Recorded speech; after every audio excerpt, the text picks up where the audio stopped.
Thank you, Mr. Speaker.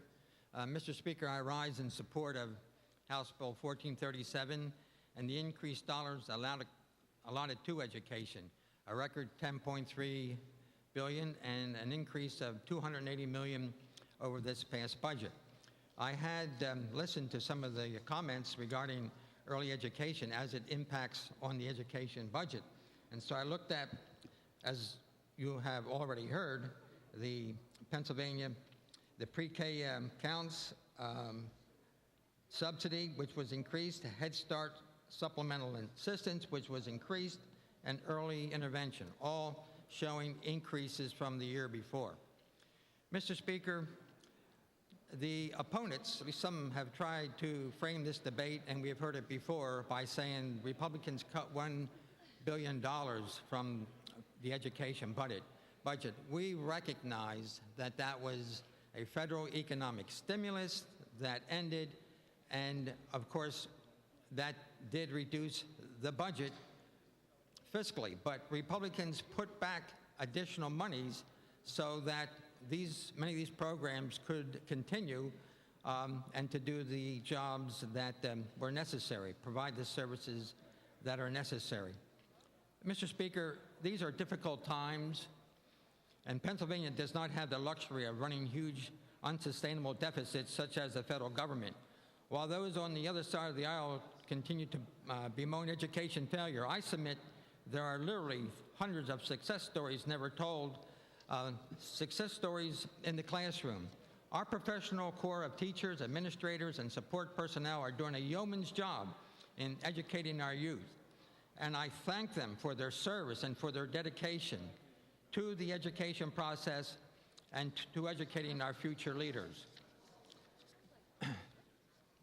Mr. Speaker, for the record, a student's success in the classroom can often be measured by the support in the home, for which there is no monetary value. Local school boards are important in the education process because they negotiate contracts and they also negotiate new construction. And the business community are important policy makers in the success of a school as well. Yes, the business community, those who are defined as rich. I guess those who are earning over $400,000 get that classification. I refer to them as fulfilling the American dream. We are giving them economic opportunity as they come to America to fulfill their dreams. So now, do we penalize them? Will other enterprising individuals want to risk starting a company if all they hear is that they're going to be taxed for making over $400,000? Do we remove that important welcome mat to our business community? Mr. Speaker, despite criticism from the other side of the aisle, the business community is probably one of the strongest proponents of public education. In Philadelphia, and I'm sure elsewhere, it is not unusual for a business to adopt a school and provide services to make certain the school is not without.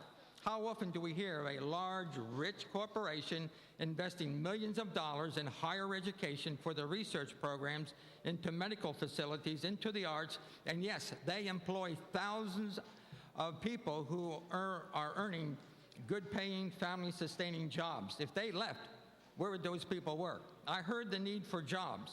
Yes, we need to have jobs in Pennsylvania. Local businesses create jobs, and much of the tax revenue that supports education comes from a vibrant job market. Guess what?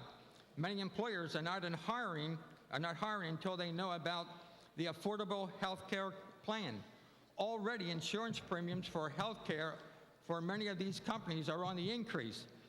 Mr. Speaker, there is a dark cloud named uncertainty hovering over the land. Many small and mid-sized companies are reluctant to risk expanding because of these troubling developments with the Affordable Health Care Program. A recent news article that appeared in the Patriot of yesterday illustrates my point, but I can't read it all.